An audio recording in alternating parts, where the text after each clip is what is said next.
Welcome our dream life AS YouTube channel.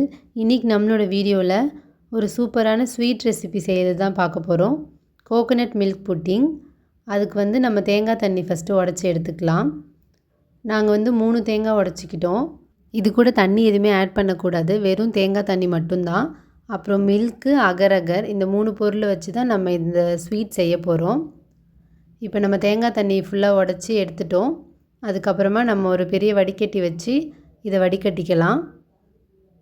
ஏன்னா நிறையா அதில் டஸ்ட்டு வரும்ல நம்ம உடைக்கும் போது, அதனால். அதுக்கப்புறமா அடுப்பில் ஒரு கடாயை வச்சுக்கலாம். கொஞ்சம் அகலமான கடாயாக இருந்தால் ஈஸியாக இருக்கும் நமக்கு. ஏன்னா நம்ம அகர்லாம் போட்டு இதை கிண்டிகிட்டே இருக்கணும். இப்போ நாங்கள் எல்லா தேங்காய் தண்ணியும் பாத்திரத்தில் சேர்த்துட்டோம். இப்போ இது நல்லா சூடாகணும், கொதிக்கக்கூடாது, மீடியம் சிம்மில் சூடாகணும். அகர் எடுத்து வச்சுருக்கோம். இது 10 கிராம் அகர் வாங்கினோம், ஆனால் அதில் ஹாஃப் தான் எடுத்திருக்கோம். இப்போ இது சூடான பிறகு இதில் போட்டுடணும். கொஞ்சம் நீட்டாக இருக்கும், அதெல்லாம் உடச்சி சேர்த்துக்கலாம். அப்போ தான் சீக்கிரமாக கரையும். இது கரையிறதுக்கு கொஞ்சம் டைம் எடுக்கும், கொஞ்சம் பொறுமையாக அதை கிண்டிகிட்டே இருக்கணும். இப்போ நம்ம எல்லாத்தையுமே அதில் சேர்த்துட்டோம். இப்போ இது எல்லாத்தையும் நம்ம ஒரு கரண்டி வச்சு கிண்டிகிட்டே இருக்கலாம். நெக்ஸ்ட்டு நம்ம சர்க்கரை சேர்த்துக்கலாம். ஒரு சின்ன டம்ளரில் ½ டம்ளர் அளவுக்கு நான் சர்க்கரை சேர்க்குறேன். ஏன்னா இப்போ கொஞ்சமாக சேர்த்துக்கணும். நெக்ஸ்ட்டு பால்லையும் நம்ம சர்க்கரை சேர்ப்போம், அதனால். இப்போ சர்க்கரை, அகர் ரெண்டுத்தையுமே நல்லா கிண்டிகிட்ருக்கணும். இப்போ எல்லாமே கரைஞ்சிடுச்சு. இப்போ இதை நம்ம கூல் டவுன் பண்ணிடலாம்.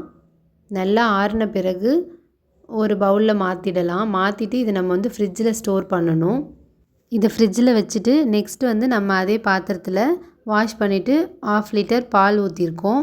½ லிட்டர் பாலுக்கு நம்ம 10 ml or 20 ml water add பண்ணிக்கலாம். ஏன்னா பால் சுண்ட காய்ச்சணும். அதுவும் இல்லாமல் நம்ம இதில் அகர் சேர்க்கும்போது பால் இன்னும் நல்லா சுண்டும். இப்போ நம்ம அகர் சேர்த்துடலாம். ஃபஸ்ட்டு 10 கிராம் அகரில் ½ எடுத்து நம்ம கோகோனட் வாட்டரில் சேர்த்துட்டோம். இப்போ நெக்ஸ்ட் இதை பாலில் சேர்த்துடலாம். நான் ஃபஸ்ட் டைம் ஒரு 2 கட் பண்ணி போட்டேன். கரையிறதுக்கு கொஞ்சம் லேட் ஆகிடுச்சு. இது கொஞ்சம் நல்லா பொடியாக கட் பண்ணதும் கொஞ்சம் சீக்கிரமாக கரைஞ்சிடுச்சு. நெக்ஸ்ட்டு நம்ம இதில் சுகர் ஆட் பண்ணிக்கலாம். ஃபஸ்ட்டு குட்டி டம்ளரில் ½ டம்ளர் சேர்த்தோம்ல, அதில் 1 டம்ளர் ஃபுல்லாக சுகரை இதில் சேர்த்துக்கலாம். ஏன்னா அதில் ½ சேர்த்துருக்கோம், இதில் 1 டம்ளர் அளவுக்கு சேர்த்துட்டோன்னா ஈக்குவலாக இருக்கும். ஸ்வீட்னஸ் ரொம்ப இருந்தால் திகட்டுற மாதிரி இருக்கும். அதனால் நாங்கள் கொஞ்சம் கம்மியாக தான் ஸ்வீட் சேர்த்துக்கிட்டோம். உங்களுக்கு ரொம்ப இனிப்பாக தான் சாப்பிட பிடிக்குன்னா இன்னொரு ½ டம்ளர் கூட சர்க்கரை சேர்த்துக்கலாம். இதுக்கப்புறமா ரெண்டுத்தையுமே நல்லா மிக்ஸ் பண்ணிகிட்டே இருக்கணும். பாருங்கள், ஓரளவுக்கு எல்லாமே டிசால்வ் ஆகிடுச்சு. இப்போ நம்ம ஃப்ரீசரில் வச்சுருந்தோம்ல, 2 ஹவர்ஸ்க்கு அப்புறமா அதை எடுத்து நம்ம இப்போ கட் பண்ணிகிட்ருக்கோம். ஜெல்லி மாதிரி சூப்பராக ஃபார்ம் ஆகிடுச்சு. அந்த க்யூப்ஸ் எல்லாம் நாங்கள் ஒரு பிளேட்டில் மாற்றிட்டு சைஸுக்கு ஏற்ற மாதிரி கட் பண்ணிக்கிட்டோம். கொஞ்சம் குட்டி பீசஸாக போட்டுக்கிட்டோன்னா நம்ம சாப்பிடும்போது இன்னும் இப்போ இந்த க்யூப்ஸ் எல்லாம் சின்ன பீசஸாக கட் பண்ணலாம். நம்ம இந்த ப்ராசஸோடு ஸ்டாப் பண்ணிவிட்டு கோகோனட் வாட்டர் ஜெல்லி மாதிரி கூட இதை சாப்பிடலாம். நாங்கள் புட்டிங் பண்ணியிருக்கோம். இப்போ இது எல்லாத்தையுமே நம்ம கட் பண்ணிவிட்டு சின்னதாக கட் பண்ணி வச்சுட்டு நம்ம மில்கில் சேர்த்துடலாம். நம்ம பால் காய்ச்சி வச்சுருக்கோம்ல, அந்த பாலில் இதை சேர்த்துடணும். சூடு இருக்கும்போதே சேர்த்துடலாம். அப்போ தான் அதில் நல்லா மிங்கிள் ஆகும். எல்லாத்தையுமே அதில் இப்போ சேர்த்துட்டு ஒரு தடவை நல்லா கிண்டி வச்சிடலாம். கிண்டி விட்டுட்டு கொஞ்சம் ஒரு 5 மினிட்ஸ் ஆர் 10 மினிட்ஸ் அதிலே கொஞ்சம் ஊறட்டும். இப்போ எல்லாத்தையுமே நம்ம சேர்த்துட்டோம். பாருங்கள் எவ்வளோ சூப்பராக இருக்குது மில்கோடு பார்க்கும்போது. மில்கோட கலரும் நல்லாவே சேஞ்ச் ஆகிடுச்சு. இப்போ நம்ம சைட்லேருந்து எல்லாத்தையுமே நல்லா கிண்டிட்டு இதுக்கு ஒரு அழகான பவுல் எடுத்து நம்ம அதில் ட்ரான்ஸ்ஃபர் பண்ணிக்கலாம். நீங்கள் குவான்டிட்டிக்கு ஏற்ற மாதிரி எந்த பவுலில் வேணாலும் இதை சேர்த்துக்கலாம்.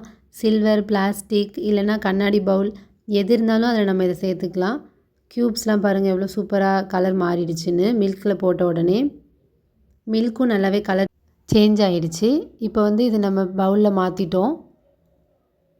இது ஃபுல்லாத்தையும் நம்ம பவுலில் மாற்றிட்டு அது மேலே கொஞ்சம் நுரையாக வரும். ஏன்னா மில்க் இல்லை, அதனால் மேலே அந்த பபிள்ஸ் வந்திருக்கும். அது எல்லாமே நம்ம ஈவனாக ஒரு ஸ்பூன் வச்சு ஸ்ப்ரெட் பண்ணி விட்டுடலாம். இப்போ இதை நம்ம ஃப்ரீசரில் வைக்கணும். ஃபஸ்ட்டு நம்ம கோகோனட் வாட்டர் 2 ஹவர்ஸ் வச்சுருந்தோம். இது ஒரு 4 ஹவர்ஸ் இல்லை 5 ஹவர்ஸ் ஆச்சும் இருக்கணும். அப்போ தான் நல்லா அழகாக புட்டிங் மாதிரி ஷேப்புக்கு ரெடியாக வரும். இப்போ பாருங்கள், நம்மளோட புட்டிங் ரெடி ஆகிடுச்சு. ரொம்பவே டேஸ்ட்டாக இருந்தது. வீட்டில் எல்லாருமே இதை விரும்பி சாப்பிடுவாங்க. எங்களோட சேனல் பிடிச்சிருந்துன்னா லைக் பண்ணுங்கள், ஷேர் பண்ணுங்கள். மறக்காமல் சப்ஸ்கிரைப் பண்ணுங்கள்.